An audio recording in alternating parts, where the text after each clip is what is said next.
Assalamualaikum, halo semuanya. Kenalin, aku Vera Fauzia dari Prodi Manajemen Universitas Sali Alengka. Video ini aku buat untuk memenuhi tugas mata kuliah Manajemen Operasional yang dosen pengampunya itu Ibu Desi Sandia, SNM.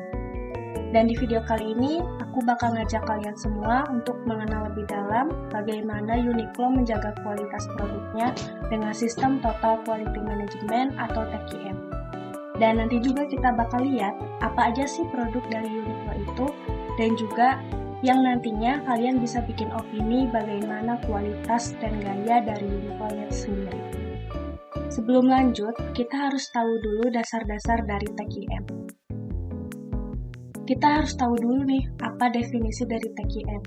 TQM itu singkatan dari Total Quality Management, yang berarti cara menjalankan bisnis agar perusahaan kita bisa lebih kompetitif. Caranya, kita harus selalu memperbaiki banyak hal, seperti produk, layanan, karyawan, proses kerja, dan juga lingkungan kerja. Selain definisi, kita juga harus tahu bagaimana prinsip dari TQM. Menurut Hensler dan Brunel, TQM itu memiliki 4 prinsip. Yang pertama, kita harus bisa menyenangkan pelanggan atas produk dan layanan yang kita berikan. Kemudian yang kedua, kita harus menghargai semua orang yang ada di perusahaan, mulai dari karyawan hingga manajemen. Kemudian yang ketiga, kita harus bisa membuat keputusan berdasarkan data dan fakta, bukan asumsi. Dan yang keempat, kita harus bisa memikirkan bagaimana caranya agar semua hal berjalan dengan lebih baik. Oke, kita udah tahu kan sedikit dasar-dasar dari TQM. Selanjutnya, sebelum masuk ke profil perusahaan, kita lihat dulu apa aja sih produk dari Uniqlo.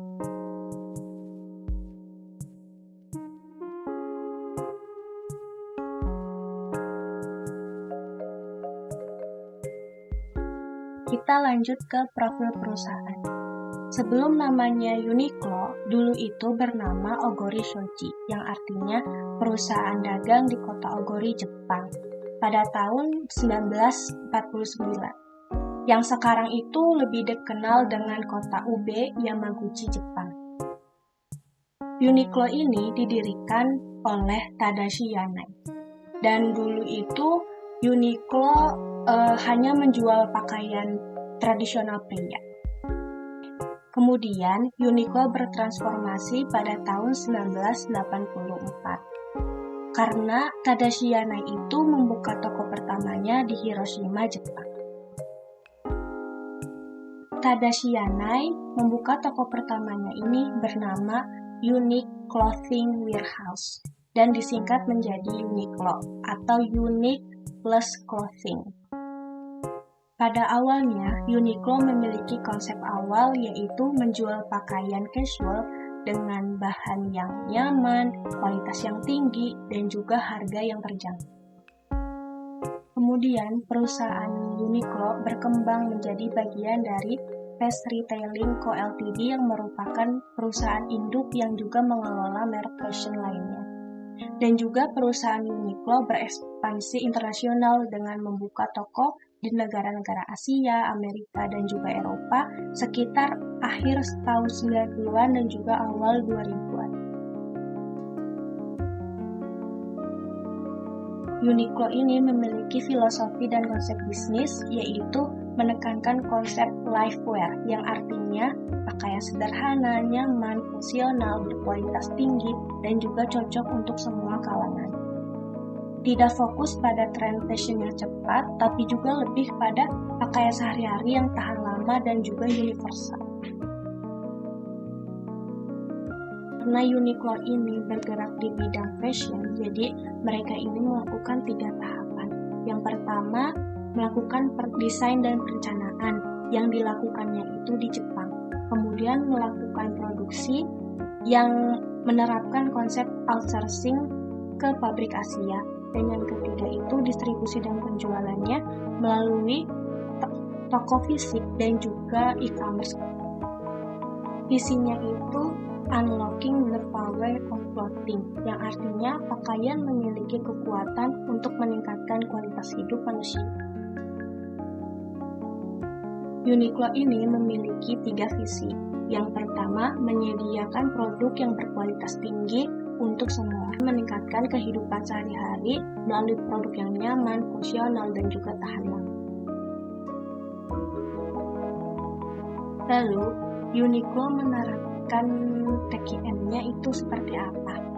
Mereka menggunakan sistem pengelolaan kualitas yang sangat ketat agar semua produk yang sampai ke tangan konsumen itu aman dan berkualitas. Sistem ini disebut Global Quality and Safety Standards. Penerapan yang pertama itu mengontrol kualitas dari awal sampai akhir. Mereka itu mengelola atau mengecek agar dari awal desain, perencanaan, produksi, dan juga distribusi dan ataupun penjualan itu mereka mengecek atau istilahnya mengendalikan agar semua yang dilakukan oleh orang di perusahaannya itu sesuai dengan apa yang telah direncanakan.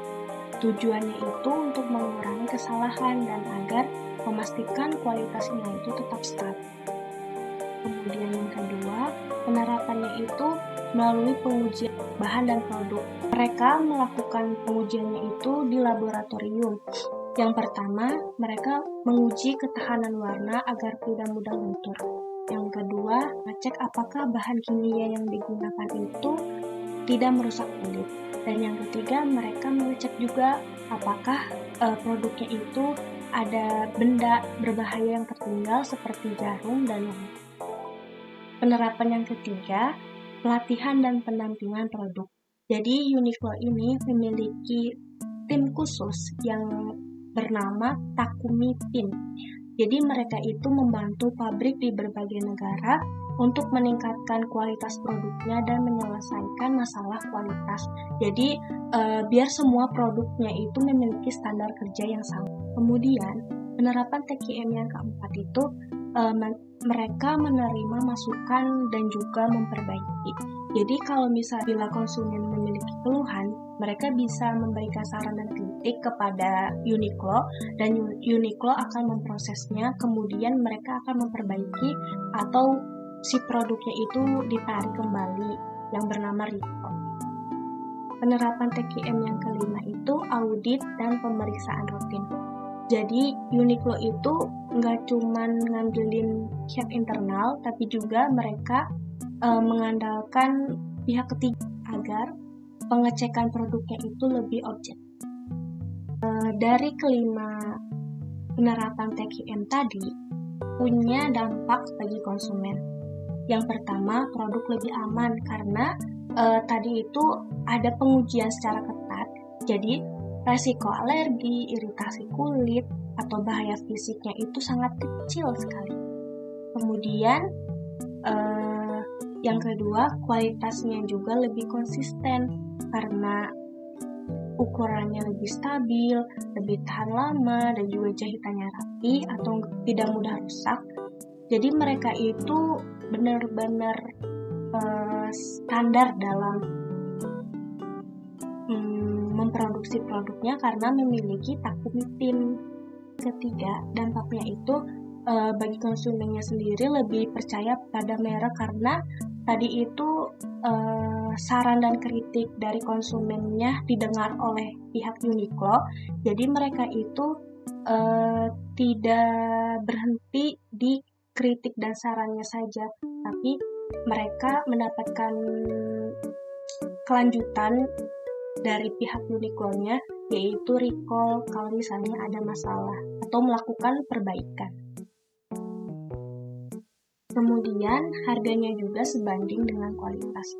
Karena Uniqlo itu sangat menjaga kualitasnya, jadi dengan efisiensi kerja, Uniqlo itu bisa memberikan standar yang sama gitu bagi konsumennya.